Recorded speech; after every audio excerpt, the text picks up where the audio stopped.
क्या 10,000 साल पहले पाई जाने वाली आइस एज की एपेक्स प्रेडेटर्स डायर वुल्व्स वापसी आ चुकी है? तो जी हाँ, रिसेंटली कोलोसल बायोसाइंसेज जो मैमथ, डोडो और थैलासाइन को वापसी ला रही है, उसने क्लेम किया है इस दुनिया के पहले एक्सटिंक्ट एनिमल डायर वुल्फ को डी एक्सटिंक्ट कर लिया गया है। पर ये कैसे हुआ और इस बात में कितनी सच्चाई है, जानेंगे इस वीडियो में।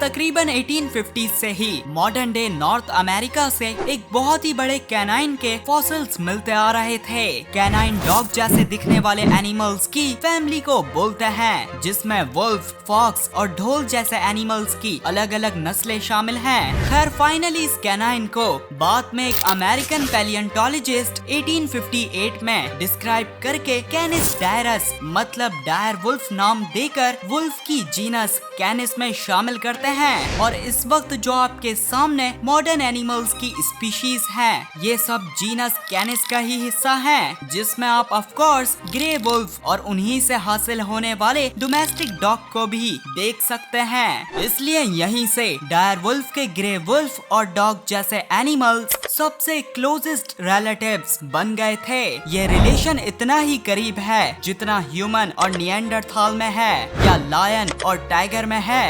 1858 के बाद से ये तो मालूम हो गया था कि डायर वुल्फ्स वुल्फ की नस्ल से थी और इन्हीं के पास लार्जेस्ट वुल्फ होने का रिकॉर्ड भी आ गया था, जिनका size modern day largest grey wolf से कंपेयर किया जाए तो 25% बड़ा था।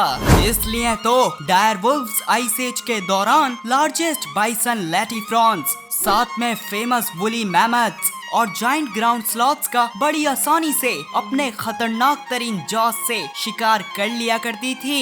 लेकिन हमें पता है जब आइस एज हल्की हो गई थी और इंसानों की हंटिंग हद से ज्यादा नॉर्थ अमेरिका में बढ़ गई थी, तो बहुत से जाइंट एनिमल्स एक्सटिंक्ट हो गए थे।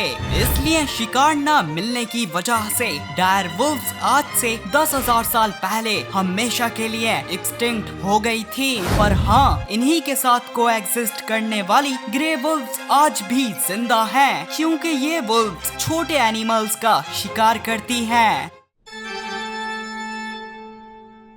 दोस्तों, अभी जो मैं आपको डायर वुल्व्स के बारे में बताऊंगा उससे शायद आपका दिमाग हिल जाएगा। तो जी हाँ, डायर वुल्व्स की डिस्कवरी के 150 साल बाद 2021 की मॉडर्न जेनेटिक स्टडी रिवील करती है डायर वुल्फ वुल्फ नहीं थी। असल में ये कैनाइन्स की एक अलग नस्ल थी, जिसका नाम जीनस कैनिस से हटाकर एनोसायन नामी एक नई नस्ल में प्लेस कर दिया गया।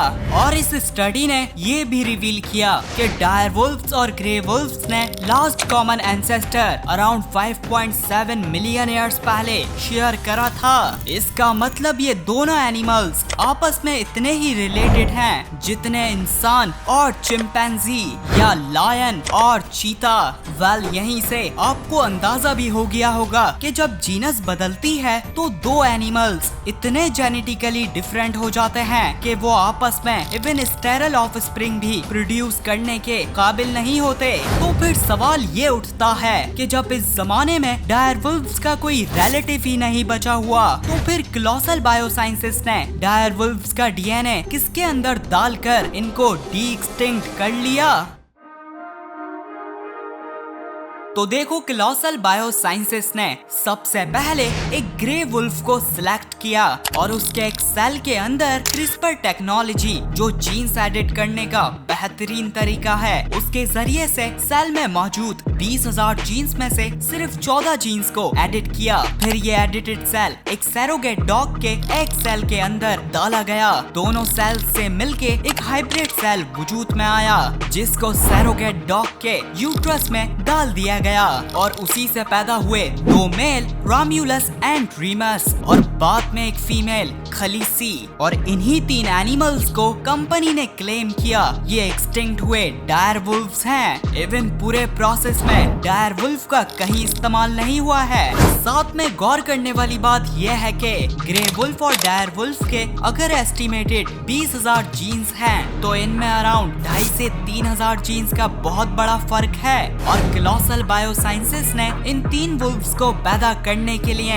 ग्रे वुल्फ के सिर्फ और सिर्फ 14 जीन्स को ही एडिट किया है, वो भी डायर वुल्व्स के साइज और फर के जीन्स से इंस्पायर्ड होके, ना कि डायरेक्ट डायर वुल्फ का एंशिएंट डीएनए इनमें डाला गया है। इसलिए इन 3 जेनेटिकली इंजीनियर्ड ग्रे वुल्व्स को डायर वुल्व्स कहना ऐसा ही होगा जैसे इंसान के जीन्स में कुछ बाल बढ़ाने वाले जीन्स को एडिट करके एक फुल बाल वाला इंसान पैदा करना और फिर उसे चिंपैंजी कहना, या जैगुआर के जीन्स एडिट करके उनके दांत बढ़ाना और फिर क्लेम करना इस दुनिया में प्री हिस्टोरिक स्माइलोडॉन वापसी आ गया।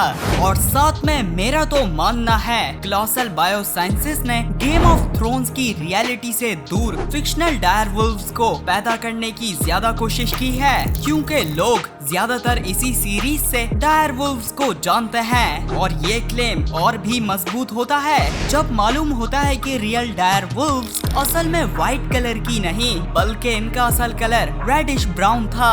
और ये चीज मालूम होने के बावजूद कंपनी ने खास तौर में ज्यादातर एडिट्स व्हाइट कलर की फर की म्यूटेशंस के लिए किए, और इसका सबूत तो आप जीन्स के नाम और उसके एडिट पर्पस के साथ अपनी आंखों से देख ही सकते हो। इसलिए यहाँ चक्कर कहीं ना कहीं अटेंशन और फंडिंग का भी है। बहरहाल दोस्तों, एक रियलिटी हमेशा के लिए सुन लो, हर एक एनिमल मिलियन ऑफ ईयर्स के नेचुरल सिलेक्शन के प्रोसेस से जाकर इवॉल्व होता है, और उसी प्रोसेस को दोबारा इंसानों के जरिए करना नामुमकिन सी बात है। इसलिए मैं हमेशा बोलता हूँ प्री हिस्टोरिक एनिमल्स जो हजारों साल पहले एक्सटिंक्ट हो गए और जिनके सिर्फ अब दूर के रिलेटिव्स ही बचे हुए हैं, तो उनको वापसी नहीं लाया जा सकता।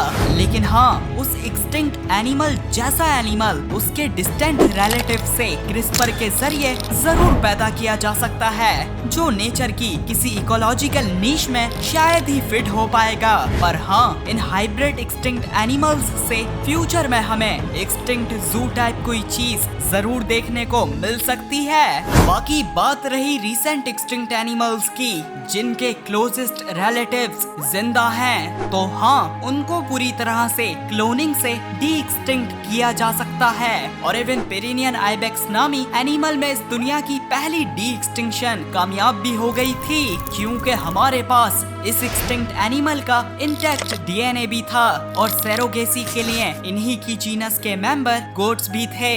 लेकिन ये एनिमल 2003 में डी एक्सटिंक्ट होने के 7 मिनट बाद लंग डिफेक्ट से मर गया था। इसी वजह से पेरिनियन आइबेक्स को 2 दफा एक्सटिंक्ट होने वाले एनिमल का टाइटल भी मिल गया।